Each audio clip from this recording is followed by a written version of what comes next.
Parole de Dieu quotidienne.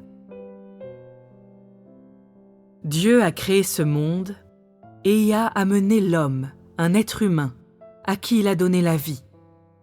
Ensuite, l'homme a eu des parents et une famille et n'a plus été seul. Depuis que l'homme a jeté son regard pour la première fois sur ce monde matériel, il a été destiné à exister dans l'ordination de Dieu. Le souffle de vie de Dieu soutient chaque être vivant tout au long de sa croissance et jusqu'à l'âge adulte. Pendant ce processus, personne ne réalise que l'homme grandit sous les soins de Dieu, mais au contraire, les gens croient que l'homme le fait sous les soins bienveillants de ses parents et que c'est son propre instinct de vie qui régit sa croissance. C'est parce que l'homme ne sait pas qui lui a donné la vie, ni d'où elle est venue, et encore moins comment l'instinct de la vie crée des miracles. Il sait seulement que la nourriture est la base sur laquelle sa vie continue, que la persévérance est la source de son existence, et que les croyances de son esprit sont le capital dont dépend sa survie. L'homme est complètement inconscient de la grâce et de la provision qui viennent de Dieu, et c'est ainsi qu'il gaspille, en vain, la vie que Dieu lui a accordée. Pas un seul homme de cette humanité, que Dieu entoure de soins jour et nuit, ne prend l'initiative de l'adorer.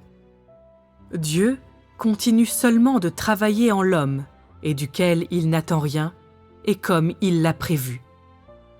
Il le fait dans l'espoir qu'un jour, l'homme s'éveillera de son rêve et comprendra soudain la valeur et le sens de la vie, le prix que Dieu a payé pour tout ce qu'il lui a donné, et la prompte sollicitude avec laquelle Dieu attend que l'homme retourne à lui. Personne ne s'est jamais penché sur les secrets régissant l'origine et la continuation de la vie de l'homme. Seul Dieu, qui comprend tout cela, endure en silence le mal et les coups qui lui sont donnés par l'homme, lui qui a tout reçu de Dieu, mais n'est pas reconnaissant.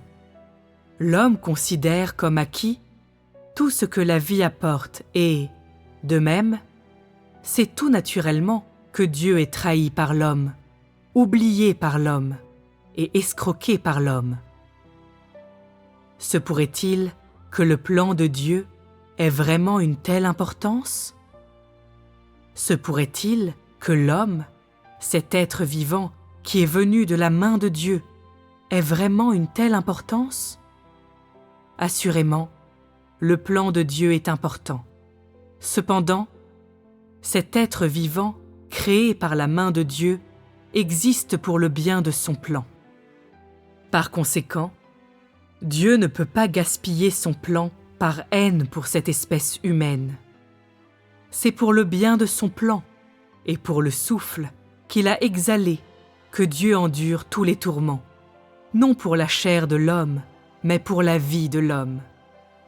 Il agit ainsi afin de reprendre non pas la chair de l'homme, mais la vie qu'il a insufflée en celui-ci.